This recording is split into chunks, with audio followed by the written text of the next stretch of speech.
Good day, ladies and gentlemen. Rosa here of Splat Communications. Before we start, may we request not to skip ads. Sending stars, super stickers, and super thanks go a long way in helping us and those who we help. Thank you. Go ahead, partner Wina. Magandang araw po sa lahat. Mabuhay ang bagong Pilipinas. Another historical milestone ang naganap ngayong araw ng lagdaan ni Pangulong Bigyan, ang Maharlika Investment Act of 2022. Ngayon po ay isa na itong ganap na batas. Mayroon na pong Sovereign Wealth Fund ang Pilipinas. Panoorin po muna natin ang video courtesy of our TV. Ang atin pong paliwanag at comment pagkatapos ng video. The President may now proceed to sign the enrolled copy of the bill. Upon the President's signature, Senate Bill number 2020 and House Bill number 6608 shall now become known as Republic Act number 11954, entitled An Act Establishing the Maharlika Investment Fund, providing for the management, investment, and use of the proceeds of the fund and for other purposes. The law provides for the establishment of an independent Maharlika Investment Fund by investing funds, coordinating and strengthening the investment activities of top-performing financial institutions to promote economic growth and social development.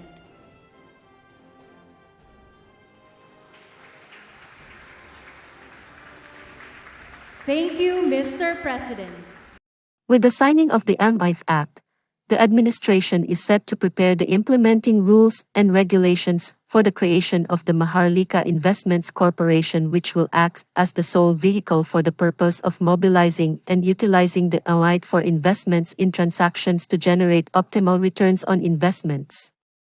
The fund is targeted to be invested in a wide range of assets, including foreign currencies, fixed income instruments, domestic and foreign corporate bonds, joint ventures, mergers and acquisitions, real estate and high-impact infrastructure projects, and projects that contribute to the attainment of sustainable development.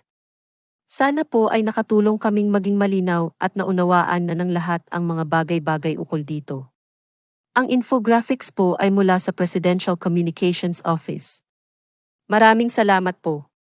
From the Senate is joining us here is the Senate President Meg Subiri, and the senators who have worked long and hard to get this bill passed. Then there are also, of course, the House of Representatives, our Speaker Martin Romualdez, who is no longer the late Martin Romualdez. And the members of the House of Representatives, who I know also have put in a lot of late hours and a lot of long days to get this extremely important measure into law. All the partners that we have here from the private sector, and all our fellow workers in government, ladies and gentlemen, a very, very good morning to you. We mark today a momentous occasion in the history of our nation as I sign into law the Maharlika Investment Fund Act. The MIF is a bold step towards our country's meaningful economic transformation. Just as we are recovering from the adverse effects of the pandemic, we are now ready to enter a new age of sustainable progress, robust stability, and broad-based empowerment. For the first time in the history of the Philippines, we now have a sovereign wealth fund designed to drive economic development. Through the fund, we will leverage on a small fraction of the considerable but underutilized investable funds of government and stimulate the economy without the disadvantage of adding additional fiscal and debt burden. And this is maybe perhaps it's time that we clarify all the questions and answer all the questions that have been raised about the Maharlika Fund. What is its intent? What is it supposed to be? How is it supposed to work? We have talked very much about foreign investment coming into the country. We have encouraged PPPs, we have encouraged joint ventures, we have encouraged G2G arrangements. But all of these come under the category of borrowings. We are at present at about, if I am not mistaken, 63% GDP to debt ratio. And although that is relatively good when we compare it to other countries around the region, it still is a very high number. However, there are so many infrastructure development, structural developments that we need to implement if we are going to be able to say that the Philippines can now compete in the world market, be it in labor, be it in manufacturing, be it in agricultural exports. If we are going to do that, there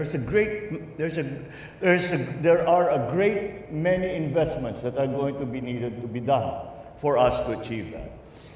The first part of this administration was spent on a very simple principle, that we will go out to the world and we will do the changes that are necessary for the Philippines to become an investment-friendly nation. And that has earned some success, both on the private sector and also in the public sector. However, these are all borrowings. And we now put aside a fund wherein the government's funds that are, as I said, underutilized. The instincts of any financial manager is that money must work for you. It must not sit in the bank and earning an interest rate that is almost up to the level of the cost of money. And that's why we go in and out of these accounts. So these are the elements, this is the context in which we approach the Maharlika Investment Fund. We now have an available fund that will provide us the seed money for investments and to attract other foreign investments, and for us to be able to participate in those operations, in those investments, without additional borrowings. And let us make sure that the fund is well run. Let us make sure that these are professionals. Let us make sure that the decisions that are being made for the fund are not political decisions, that they are financial decisions, because that is what the fund is. It is essentially a fund that we will continue to invest in. And the fund will fail if we do not make money on the fund. It's that simple. But there are so many opportunities that we cannot allow to slip by. And that is why we have put up the Maharlika Fund, so as to be able to give us the capacity and the ability to join in those investments, be part of that, put in the government counterparts for any of these projects, and without additional borrowings. And quite the contrary, instead of taking on additional borrowings and having to work to pay for the interest and roll over the principal every so often, we now have a fund which will itself make money, and that will increase its capacity and capability to invest in all of these extremely important projects. We are talking about investments in agriculture. We're talking about investments in infrastructure. We are talking about investments in digitalization. We are talking about the investments in the strengthening of our supply chains. We are talking about all of those elements that the post-pandemic economy has shown us are necessary for us to be able to transform the Philippines into a country that not only is investment friendly, but also is competitive in the rest of the world. That is the point of this fund. That is the reason we have created this fund. And of course, many of you have been extremely important parts in the whole process. And having to try to explain And I know that people think that they feel they are wary because it's something new, although it isn't. The sovereign funds have been started since the 1950s. However, over the years, sovereign funds have become different from one another. When we were studying the fund, we looked back and we say, let's look at the experience of other people, of other countries. What worked? What didn't work? Where were the mistakes? So we don't commit the same mistakes. And the essential element that came back at us after that study was that every sovereign fund is unique, depending upon the purposes of that fund. For example, in China, they had the agency called SINTIC, which started off as an agency that was that were looking for investments to be brought into China. As China grew wealthier, they changed the ambit of their operations, and it is now where can China invest outside of the People's Republic. So you can see that there is an evolution. It doesn't mean that what we have made here is it. It will evolve as the context, as the economic situation, as the global situation changes. And as the opportunities arise and the risks are differently assessed, then that is what we will adjust to. However, the point being, as long as we manage it properly, and I contend that we have some of the best economic managers, both in government and in the private sector, that we can count on to run this fund properly. And so that is why it has been very important. Of course, I've been watching the hearings and the debates in Congress about what is it supposed to do, how is it supposed to run. And immediately I said, I'm not in favor of having in the original iteration, the president was the chairman of the. So I said, no, you remove us. It was the Secretary of Finance. No, because inevitably, if you put me or the Secretary of Finance or in a decision-making loop, those decisions will be colored by political considerations. And that must not be the case. We have to look at these things.